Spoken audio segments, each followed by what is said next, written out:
Oke, jadi mari kita coba bahas lagi mengenai serialnya dari Oshinoko, dan kali ini tuh sendiri mengenai cerita dari isi chapter ke-162-nya. Spoiler ya tentu aja, video kali ini tuh sendiri bakalan jadi video spoiler.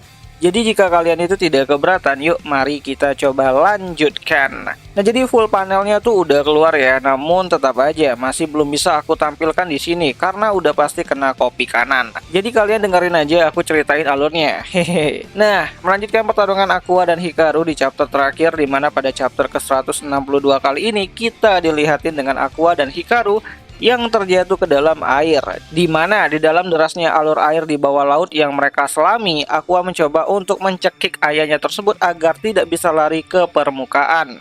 Di mana di saat yang bersamaan Hikaru juga merasakan rasa takut yang sangat luar biasa ya akan kematian. Dan dari sudut pandangnya si Hikaru itu sendiri, dia merasa kalau kepalanya itu menghantam benda keras seperti batu, di mana dahinya terlihat mengeluarkan darah yang sangat kental banget dan penglihatannya terasa kabur. Namun ia masih mencoba untuk melawan Aqua yang ada di atasnya. Namun ya, usaha itu sungguh berat ya bagi Hikaru, di mana sambil tenggelam di dasar laut, Hikaru mengalami halusinasi dengan melihat sosok dokter guru yang menariknya dari bawah dasar laut, diikuti dengan tangan-tangan hitam yang muncul lebih banyak untuk menyeret Hikaru ke dasar lautan. Di mana sesaat sebelum Hikaru menyerah dengan kehidupannya, ia melihat sosok Ai dan dirinya yang dulu ingin hidup bersama, di mana Hikaru mulai merasa kalau semakin ia tumbuh dewasa, semakin dia merasa dekat dengan sosok dari Ai Hoshino. Dan di saat Hikaru makin tenggelam lebih dalam, Hikaru berkata kalau ia cukup menyayangkan dirinya yang tidak berhasil menghabisi si Ruby. Karena menurut si Hikaru, jika dia bisa menghabisi si Ruby, ia merasa akan lebih dekat dengan si Ai Hoshino. Ya, di sini kewarasannya Hikaru sudah mulai tidak terkendali lagi ya.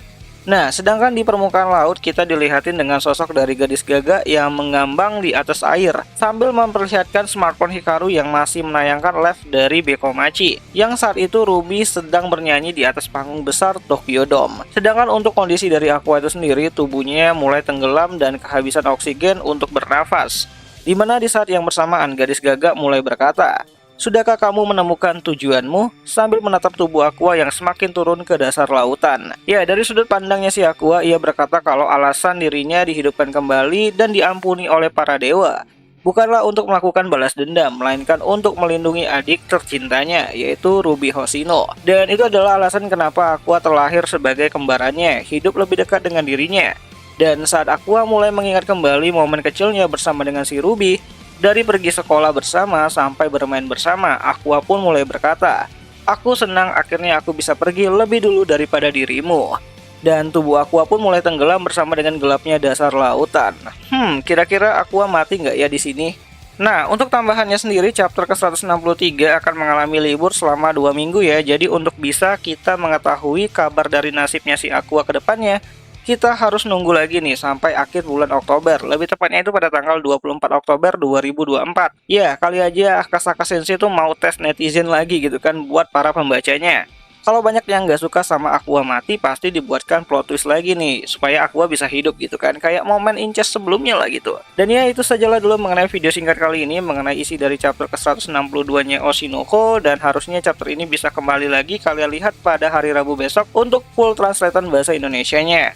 Tapi emang sih nggak terlalu banyak dialog pada chapter kali ini. Ya, yang benar aja gitu kan, masa Aqua dan Hikaru itu ngobrol di dalam air, itu kan nggak masuk akal banget cuy. So, akhir kata itu aja lah dulu mengenai video singkat kali ini, dan jika ada yang salah aku minta maaf, dan sampai jumpa di pembahasan anime lainnya. Jani.